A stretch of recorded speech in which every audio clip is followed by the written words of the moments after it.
صاحب, कर्नल फारूक साहब, बाबा हाजी असलम साहब, मौलाना परवेज़ अख्तर साथी साहब और मेरे नहायत अज़ीज़ भाइयों दोस्तों, अस्सलाम।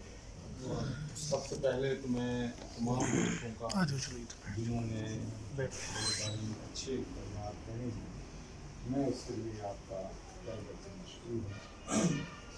मैं पिछले 10 दिन से हल्का 127 की कैंपेन में हूँ और मैं अल्लाह का जितना भी शुक्र अदा करता हूँ कि मैं सड़क पे जाता हूँ, किसी के पास जाता हूँ तो लोग मुझे यही कहते हैं कि आप अवामी गवर्नर थे, हम आपके पास आए थे, आपने इज़्ज़त दी थी, आपके पास काम के लिए आए थे, आपने हमारा काम किया था। तो ये जो 5.5 साल मैंने, बल्कि मैं तो जज्बा खिदमत से ही सियासत में आया हूँ और मैंने हमेशा सियासत को इबादत समझा।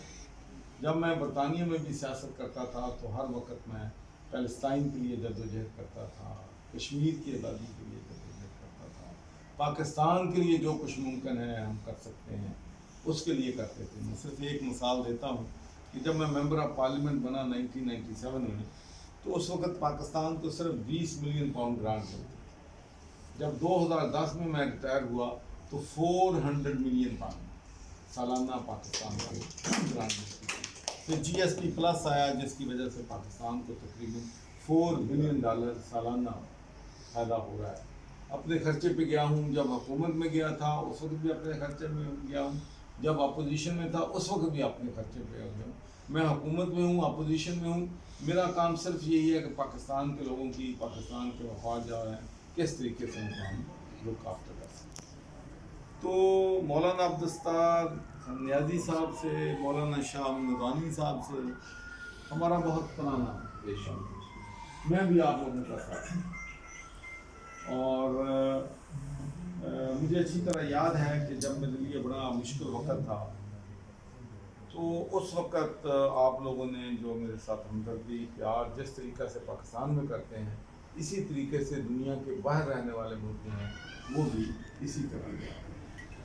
तो मैंने सिर्फ मुख्तलिफ 2-3 मिनट की बात करूँगा क्योंकि आगे लोग इंतज़ार कर रहे हैं कि मैंने जो फ़ैसला किया है 127 में बिलावल भुट्टो को सपोर्ट करने का, उसकी बुनियादी वजह एक तो ये है कि जुल्फ़िकार अली भुट्टो का वो नुआसा है, बेनज़ीर भुट्टो का बेटा है और दलेर है, जिसके नाना को फांसी पे चढ़ा दिया गया हो, जिसकी वालदा को शहीद कर दिया गया हो, जिसके अंकल्स को शहीद कर दिया हो, जिसकी जो है नानी जो है वो इस दुनिया से जा चुकी हो।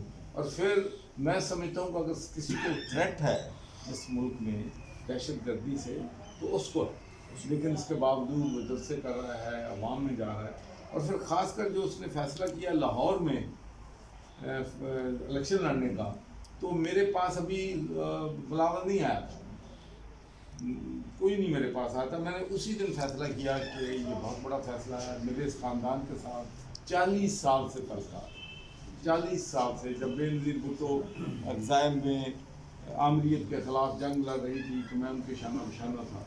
तो उस वफ़ादारी का, उस ताल्लुक़ का तकाज़ा यही था कि मैं बिलावल भुट्टो को सपोर्ट। उसके अलावा जो आपके पास वहाँ पर कैंडिडेट्स हैं, क्योंकि वोट एक इमानत होता है, और मैं वो भी कह सकता हूँ कि बिलावल भुट्टो उन सब में से बेस्ट कैंडिडेट।